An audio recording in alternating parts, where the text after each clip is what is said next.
Another mass shooting in the United States. This time, a Sikh temple is targeted, and the alleged perpetrator has links to the white supremacist movement. What questions should Americans be asking after the second mass shooting in as many weeks? You're watching Inside Story Americas from Washington.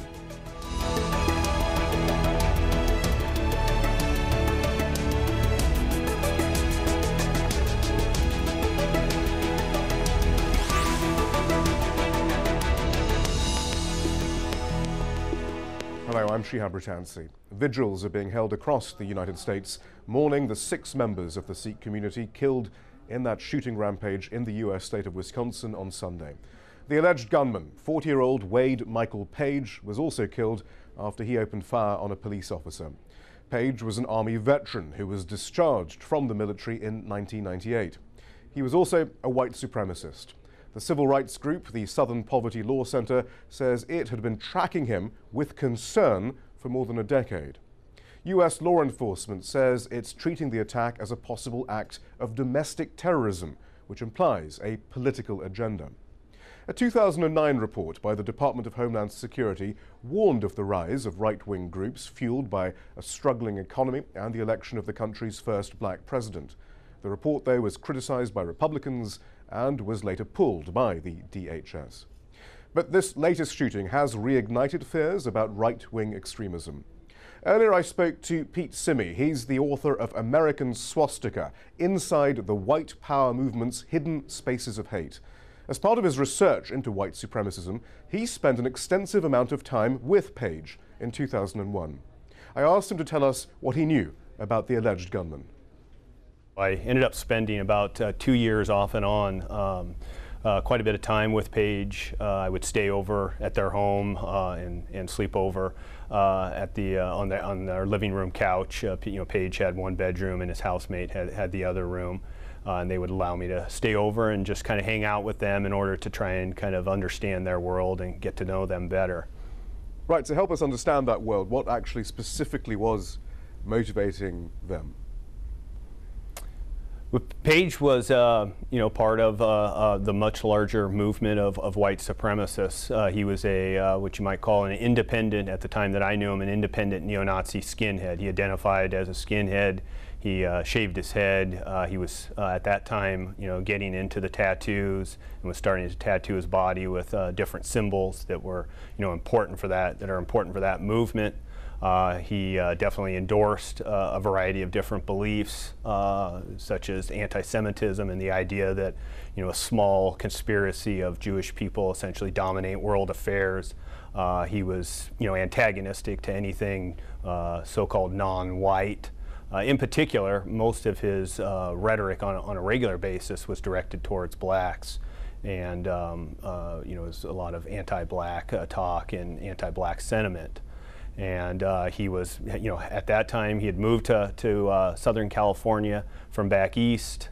He came out to Southern California, rode out on his motorcycle with not much more than the clothes on his back, and got involved in the white power music scene immediately. That's why he relocated and became heavily involved in that music scene, playing in various different bands as a guitar player, and attending, music shows and helping to, promote and organize those shows and meeting with other groups as well, and just developing a kind of a broad-based set of affiliations. When I knew him, he wasn't necessarily a specific member of any one group, but he was affiliated with a large number of different groups across the white supremacy movement.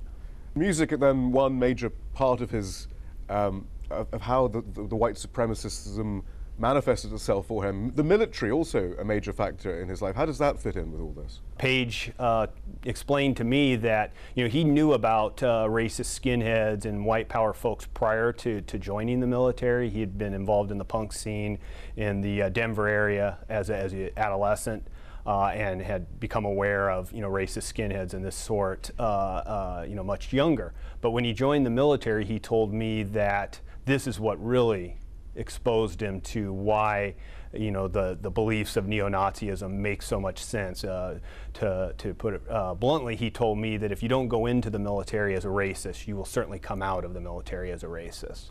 And he explained that in the military he began to realize how upside down the world is that we live in, and how discriminated whites are. That there's all of this affirmative action that's essentially reverse discrimination against whites from that he began to believe in this perspective, and he became exposed to white supremacist material, propaganda while in the military, and individuals as well who already endorsed and were involved in the white supremacy movement.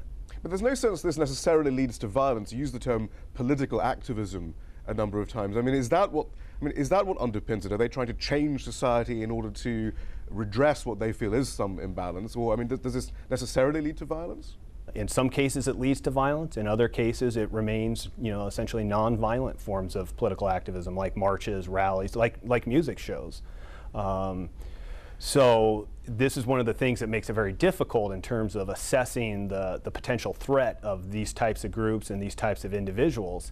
Is in some cases the very same circumstances, the very same conditions, the very same characteristics result in something in terms of what happened in Wisconsin, and in other cases it results in music shows and marches and rallies. It has been reported that the Department of Homeland Security cut back its analysis of white extremism in the US in favor of looking at Islamic extremism, even environmental groups and so forth. Is it clear why they made that decision? Do you think then that enough attention is being given to these groups? Well, in terms of the Department of Homeland Security, one of the things that happened, they released a report about right-wing extremism, 2009, I believe, and one of the issues they mentioned was the potential connection between involvement in the military, having experience in the military, and being involved in right-wing extremist groups, and in particular right-wing terrorism. One of the things that's very clear, if you just simply look at the indictments, the federal indictments of domestic terrorism that involve right-wing extremists, is disproportionately these individuals have a background in the military. They have military experience. The numbers are very clear in that respect. Now, obviously, that doesn't mean that the military causes them to become a right-wing extremist, or certainly not a right-wing terrorist. But there is some kind of relationship there. And when the Department of Homeland Security released that report, it was unfortunate. It became kind of a political hot potato. And the report was really heavily criticized, and I think it was unfairly characterized as suggesting somehow that all military personnel are, suspect in potential, domestic terrorists. And certainly that wasn't my read of that report. I think it is vital that these groups not be pushed to the side as being less important than other types of extremists. So what questions should Americans be asking in the aftermath of this latest shooting? To discuss this, I'm joined from Springfield, Massachusetts by Vijay Prashad. He's author of the book Uncle Swami, South Asians in the US Today. Here in the studio we have social justice activist Sonny Singh, as well as Arsalan Iftikhar, an international human rights lawyer and founder of the blog themuslimguy.com. Perhaps we might start actually with how Barack Obama and Mitt Romney reacted to Sunday's events, because their framing has informed much of the subsequent discussion, it seems. Here's what President Obama had to say on Monday. These kinds of terrible, tragic events are happening with too much regularity for us not to do some soul searching and to examine additional ways that we can reduce violence. Professor Prashad, what do you make of that? He seems then to be placing it very firmly in the succession of gun violence we've had in this country. How is this similar to the Aurora Theatre shooting? How is it different? Well, this is a very sensible statement that he's made, because he is, for the first time, as far as the president is concerned, making a link between the various serial acts of violence that take place. The typical reaction has been to treat each of these as if they are solitary cases and then be absolutely surprised that they have occurred. Now, by linking them together, he's allowed us, or at least he's opened the door for us to have some structural conversations. And he doesn't actually indicate what those structural conversations should be, but certainly he's opened the door for them. Yeah, that's interesting, because Mitt Romney, the US Republican presidential contender, had this to say, quote, "This was a senseless act of violence and a tragedy that should never befall any house of worship." Sonny Singh, I mean, I suppose perhaps there he is going with more of this idea of senselessness. That could be quite problematic, I suppose. I think it's absolutely problematic, and I think it's a bit of a cop-out, and sort of lets institutional and historical racism and white supremacy completely off the hook. I think there's a long-standing precedent in this country of these sorts of acts of white supremacist terror, starting really with the founding of this country, with the settlers exterminating the indigenous population through slavery, through Jim Crow, through lynching being an American pastime. Through church bombings in 1963, 4 black girls were killed in a church in Birmingham, Alabama. And, why aren't we talking about that? Especially with a black president, why aren't we talking about that? I'm sure there'll be viewers there saying, hang on, these are still isolated incidents, though, aren't they? Is it too much, then, to immediately link it into some form, to institutionalize racism in the United States? I think maybe you could say that about what happened in Colorado, since what happened in Colorado wasn't targeting a specific community, especially a specific religious or racialized community. But what happened here in Wisconsin was absolutely targeting the Sikh community, who, particularly since 9/11, has been targeted time and time again. Arsalan Iftikhar, what do you make of the subsequent discussion we've had so far? Well, I think the one key thing that I think is missing from this entire debate is the term terrorism. I wrote a CNN column a few days ago, calling the act of the shooting at the Sikh temple an act of domestic terrorism, because that's exactly what it was. But isn't that what authorities have called it? They've called it that, but we haven't heard many of our American media and socio-political leaders echo that same sentiment. And the scenario that I start out with is, imagine if a brown bearded man walked into a Wisconsin church one early Sunday morning and killed 6 white people. Would anybody in America even pause to call it an act of terrorism? Absolutely not. But now you have a white man who goes into a brown place of worship with brown bearded men and women with head coverings, and all of a sudden the terrorism discussion becomes more murky. I was getting responses to my CNN column saying, well, there was no political ideology involved. Well, if white supremacy and racial holy wars are not political ideologies, then I don't know what is one. Professor Prashad, what did you make of the media framing? Actually, one thing that was very interesting was how some commentators on CNN and elsewhere were saying, oh, and they aren't even Muslims. This is why it's so particularly unfair. Well, this is the most pernicious and dangerous kind of language. It's what I consider to be the wrong address problem, where there's a suggestion that the attacks that took place in Oak Creek happened at the wrong address. If Mr. Page had gone to a mosque, this would not be a mistake, is the suggestion to my mind. And I think this is a very dangerous suggestion. By saying that Sikhs are not Muslims, are people trying to say that it's then okay to go and kill Muslims or attack Muslim houses of worship? The idea that 2 billion Muslims somehow are responsible for whatever fantasy Mr. Page had, put into his own head is extremely irresponsible. And that seemed the tenor of the media, to make this kind of suggestion. Rather than, I think, the much more useful framework to understand what was happening, which is, over the last 15 years, predating 9/11, there has been an intensified sense of embattlement of what Mitt Romney recently called America's Anglo-Saxon heritage.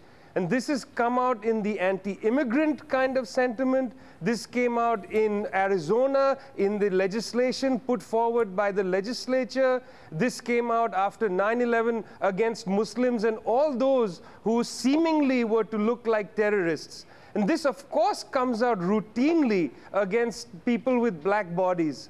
So, in my opinion, there's a broader problem here, which is the problem of America having to come to terms with the fact that by 2034, the majority population is going to be non-white. And right now, the media and the politicians have been unable, in a sense, to speak sensibly about this transition. Instead, they stoke the flames of anxiety and provide political and, in a sense, violent space for people like Mr. Page. Well, we do have those statistics from the Southern Poverty Law Center who say that the radical right has been growing for a decade. and did again in 2011. The SPLC intelligence report found that the number of hate groups was up to 1,018 last year. That number has nearly doubled since 2000.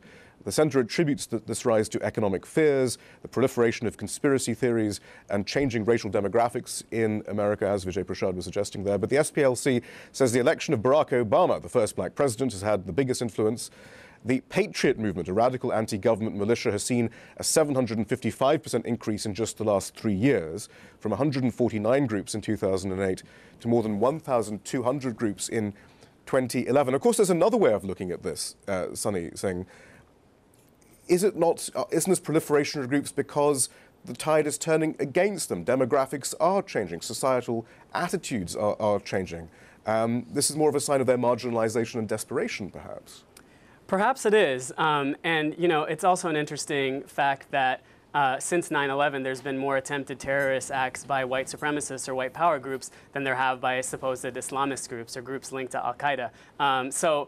Meanwhile, we have government policy that's vilified this entire community of 2 billion Muslims, as Vijay said, and we're not talking about that. We focus on Muslims. Muslim and terrorist have become practically synonymous in this day and age. Yet we're kind of, I think in the discussion that's happening right now, we've often left our own government off the hook. If our government's making policies that considers Muslims suspects, essentially, if the NYPD is spying on mosques all over the tri-state area, then why are these sorts of attitudes not going to be in the mainstream? So I think the danger in talking about these white supremacist groups, I do think we do need to talk about them and investigate them, but I think the danger is to consider that as something that's really fringe or just on the margins of society, where I think the reality is racism and white supremacy are very much in the mainstream of American society and have been for hundreds of years. Is that, again, necessarily a bad thing, Arsalan Iftikhar? Isn't there an honesty about that when you have a, quote, mainstream Republican politician express some of the sentiments that once perhaps we might have expected at a white supremacist gig? Is that not better to air all this out, to have this in the open so you can have the discussion at least, though? No, I think what it does is it empowers those people who believe that they're at the fringe. If they're starting to hear sound bites that sound a whole lot like their talking points on Fox News and right-wing talk media, they might feel more empowered to actually manifest their hatred into violent acts. And I always bring it back to the discussion on terrorism. The more and more, if our American thought, political, and media leaders called this an act of terrorism, I think that would send more of a resounding message to these people on the fringe that if you do something like this, if you even think of a harebrained copycat scheme like this anywhere in the country, you will be a terrorist. You will not be a jingoistic patriot, white uber nationalist. You will be a terrorist. You will be one of the quote-unquote bad guys.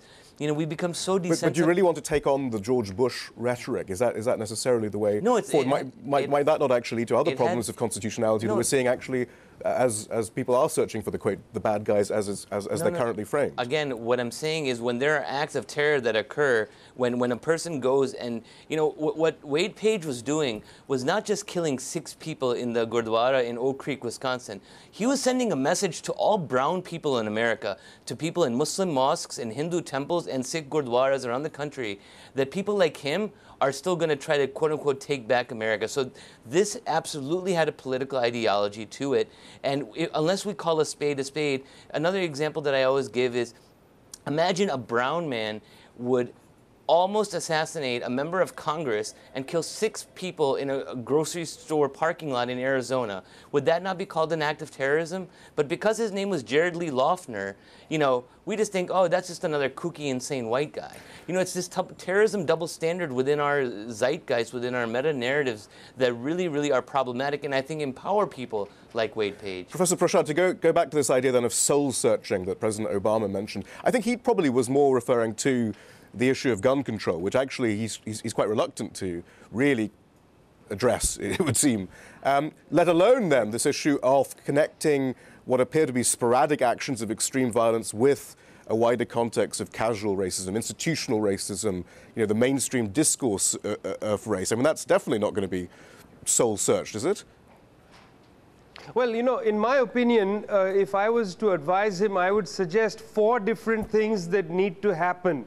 The first is, I think, yes, despite his reluctance to take on the gun lobby. I think it's fundamental as part of the discussion. You know, the fact is that there are too many of these kind of acts of violence with this kind of arsenal, and we need to have a much more mature conversation about weaponry. That's the first thing. The second thing, we need to have a very serious discussion about questions of mental health and the fact that at the same time as these kind of acts happen, we're cutting back on mental health care as far as the government is concerned, and particularly mental health care for veterans. So that's the second thing, the second main discussion that needs to happen.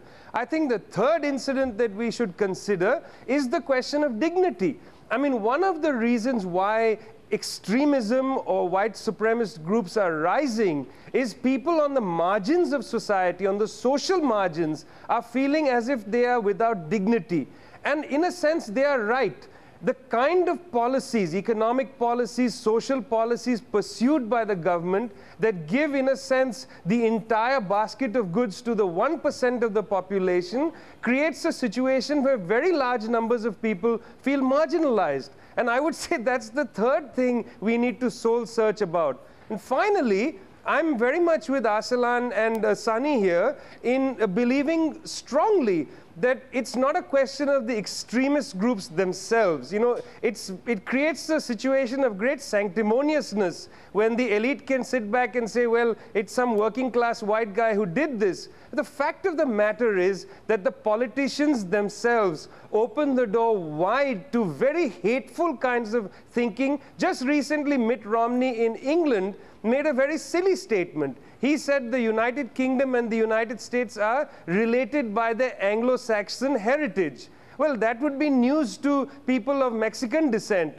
who make up a very large part of the American population and whose lands were taken away during the wars of the 1840s and 50s. So these kind of casual comments, I think, are very dangerous, and they need to be stopped in their tracks. So this is the kind of architecture of soul searching that I'd hope that we do. What hope is there? And then for those very fundamental tenets of President Obama's rhetoric most of the time actually to be challenged, and that doesn't leave much hope then, does it, Sonny?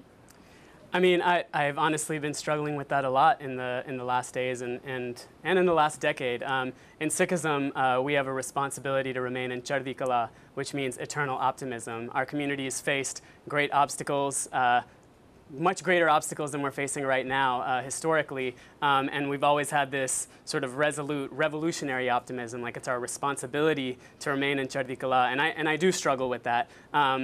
But you know, when I'm walking down the street and someone comes up to me and expresses condolences and asks what they can do, which happened when I got off of the train, you know, that gives me hope.